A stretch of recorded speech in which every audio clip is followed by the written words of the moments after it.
আচ্ছা, পুঁথির কয়েকটা দিক আছে। প্রথম কথা হচ্ছে পুঁথি হিস্টোরিক্যাল প্রাইমারি সোর্স আর কি, যে সময় লেখা হয়েছে। ফলে যারা ইতিহাস নিয়ে গবেষণা করতেছে তারা গত 200 বছরে মানুষের জনজীবন জানার সম্পর্কে জানার জন্য, এটা তোমার 1801 সালে হোক, 1825 সালে হোক বা এই সময়কার জনজীবন সম্পর্কে ধারণা পাইতে পূর্ববঙ্গের মানে এই অঞ্চলে ধারণা পাওয়ার জন্য পুঁথি একটা বড় প্রাইমারি সোর্স হইতে পারে।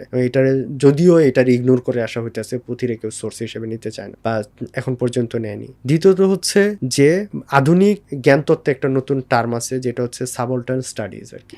এটা হচ্ছে মানে মেইন স্ট্রিম লিটারেচারের বাইরে গিয়ে জনমানুষ সাথে কানেক্ট হওয়ার, যেটা আমরা সহজভাবে পুঁথিটা হচ্ছে অনেকটা সাবঅল্টার্নদের ভাষা, যেটা আমরা প্রথমেই বললাম যে এই যে আমরা তো আগে দরবারি সাহিত্য পড়ি, দরবারি লিটারেচার পড়ি, দরবারি ইতিহাস পড়ছি, তাই না? আমরা যখন পড়ি, কিন্তু এই যে পুঁথি, এই পুঁথিগুলো তো কোনো দরবার পৃষ্ঠপোষকতা দেয় না। তো সুতরাং এইখানে পলিটিক্যাল বায়াসনেস তো কম। তো এইখানে যদি আমরা কোনোভাবে যে লেখকের যে ফিকশনটুকু, এটারে যদি আমরা ইন্টারপ্রিট করতে পারি আমাদের মতো করে, বিভিন্ন মাধ্যমে, মুভি হতে পারে, নাটক হতে পারে, গল্প গানের মাধ্যমে হতে পারে, যে এটারে আমরা কানেক্ট করতে পারি।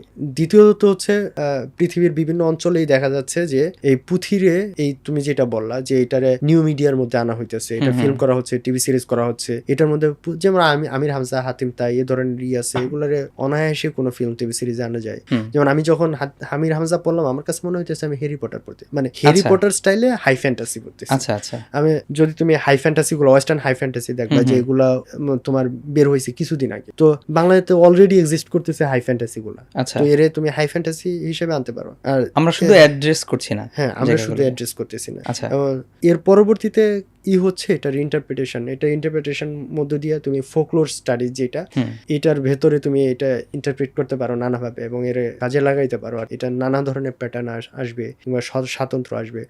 এটা মনে রাখা দরকার, বাংলার পুঁথি কেবল অনেকটা দিক থেকেই কেবল বাংলারও আছে, মানে এটা অন্য কোনো অঞ্চলে নাই। মানে অন্য জায়গার স্টোরিটা ঠিক আছে, হাতেম তাইয়ের স্টোরি অন্য আছে, কিন্তু বাংলার যে হাতেম তাই, এটা শুধু বাংলারই হাতেম তাই।